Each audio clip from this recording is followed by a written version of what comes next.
మాది సబ్కా వికాస్, వారిది పరివార కా వికాస్. ప్రతిపక్షాలపై మోదీ మందిపాటు. ఉత్తరప్రదేశ్కి వెళ్ళిన తర్వాత ఉత్తరప్రదేశ్లో మాట్లాడుతుంటే ఇవాళ దేశంలో ఇవే మాటలు. ఎస్, మాది సబ్కా వికాస్.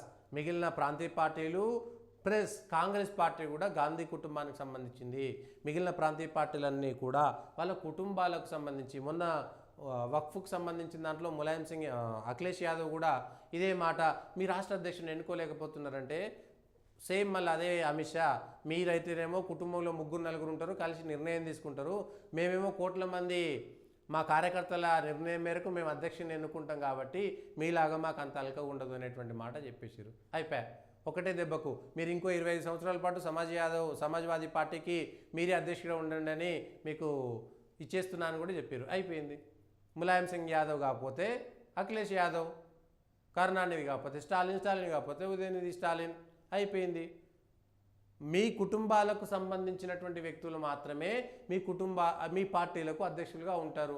కేసీఆర్ కాకపోతే కేటీఆర్, కాకపోతే కవిత, రాజశేఖర రెడ్డి కాకపోతే జగన్ కాకపోతే వాళ్ళ భార్య లేకపోతే వాళ్ళ మదరు, వాళ్ళు మాత్రమే ఉంటారు. ఎన్టీ రామారావు, చంద్రబాబు నాయుడు లేదా బాలకృష్ణ, ఇంకోరో ఎన్టీ రామారావు కుటుంబ సభ్యులు, పవన్ కళ్యాణ్ కాకపోతే వాళ్ళ కుటుంబ సభ్యులు. ఇట్లా స్థానికంగా ఉండేటువంటి వాళ్ళు బాల్ ఠాక్రే కాకపోతే ఉద్ధవ్ ఠాక్రే. ఏ పార్టీలు ఎక్కడ పోయినా సరే, శరద్ పవార్ కాకపోతే ఇంకొక పవారు. ఏ రాష్ట్రంలో ఏ స్థానిక పార్టీలు ఉన్నా సరే దీనికి సమాధానం చెప్పలేనటువంటి పరిస్థితి. ఏమేనంటే మేము తెలంగాణ మాదే, ఆంధ్రప్రదేశ్ మాదే, ఇది మేము మా సొంత హక్కు. దేశం అనేటువంటి భావన పక్కన పెట్టేసి ప్రాంతీయ పార్టీల యొక్క పరిస్థితి అట్లే ఉన్నది. ప్రాంతీయ పార్టీలు కాస్త ఇవాళ కుటుంబ పార్టీలుగా మారిపోయినాయి. మా కుటుంబం యొక్క పెత్తనం. జాతీయ స్థాయిలో కాంగ్రెస్ కుటుంబ పార్టీ, వాళ్ళ బీజేపీకి అదొక ప్లస్ పాయింట్ ఉంటుంది. దీనికి సమాధానం ఎవరు చెప్పలేనటువంటి పరిస్థితి. తెలంగాణ ప్రాంతీయ పార్టీ అనుకుంటే తెలంగాణలో కేసీఆర్ కుటుంబమే ఎందుకు ఉంటుంది? ఇంకోరు ఎందుకు అధ్యక్షులు ఉండరు? ఇంకోరు ఎందుకు మారరు? ప్రాంతీయ పార్టీ అనుకుంటే మేము ఆంధ్ర కోసం కొట్లాడేటువంటి పార్టీ తెలుగుదేశం అనుకుంటే చంద్రబాబు నాయుడు, ఎన్టీ రామారావు, చంద్రబాబు నాయుడు ఎందుకుంటారు? ఈయన ఇద్దరే ముఖ్యమంత్రులు. తెలుగుదేశం హిస్టరీ 45 ఏళ్ళ చరిత్రలో మీకున్న దాంట్లో 45 ఏళ్ళలో ఎన్టీ రామారావు, చంద్రబాబు నాయుడు తప్ప ఇంకొక బయట వాళ్ళు ముఖ్యమంత్రి కాలేకపోయారు, అసలు పార్టీ అధ్యక్షుడు కాలేకపోయారు. ఏముంటుంది ఇవాళ? ఎవరు సమాధానం చెప్పగలుగుతారు? ఎన్డీఏ కూటమిలున్నా, యూపీఏ కూటమిలున్నా ఇవి ప్రజల్లో మెల్లమెల్లగా మార్పును కోరుతాయి.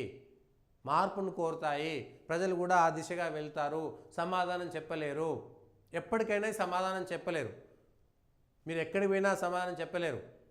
ఏ పార్టీ సీఎంగా ఉన్నా, ఏ పార్టీ అధ్యక్షుడిగా ఉన్నా సరే బీజేపీలో అందరూ మారుతుంటారు. కానీ మీ దగ్గర ఎందుకు మారరు? సోనియా గాంధీ వరుసగా 20 ఏళ్ళు ఒక పార్టీకి అధ్యక్షురాలుగా ఉన్నారు. ఆ తర్వాత రాహుల్ గాంధీ ఉన్నారు. తప్పనిసరి పరిస్థితుల్లో మీరు కరగెక్కిచ్చారు, ఏది రాహుల్ గాంధీకి ఉండనంటే. ఇట్లా కుటుంబాలకు సంబంధించినటువంటి పెత్తనం పైన మరి అది భారతీయ జనతా పార్టీలో ఆ కుటుంబం కాకపోయినా ఎందుకు నిలబడి ఉండగలుగుతుంది? ఒక కుటుంబం పేరు చెప్పకపోయినా ఎందుకు గెలుస్తున్నారు ఇవాళ? మీరు కుటుంబాల పేర్లు చెప్పుకొని మీ సొంత కుటుంబాల పేర్లు చెప్పుకున్న వాళ్ళు ఎందుకు గెలవలేకపోతున్నారు? ప్రజల్లో ఆ మార్పు వస్తున్నది. ప్రజల్లో ఆ మార్పు మెల్లిమెల్లిగా వస్తున్నది. ఒకేసారి రాకపోవచ్చు. రేపు మొత్తం దేశవ్యాప్తంగా ఇట్లాంటి చర్చలే సాగుతాయి.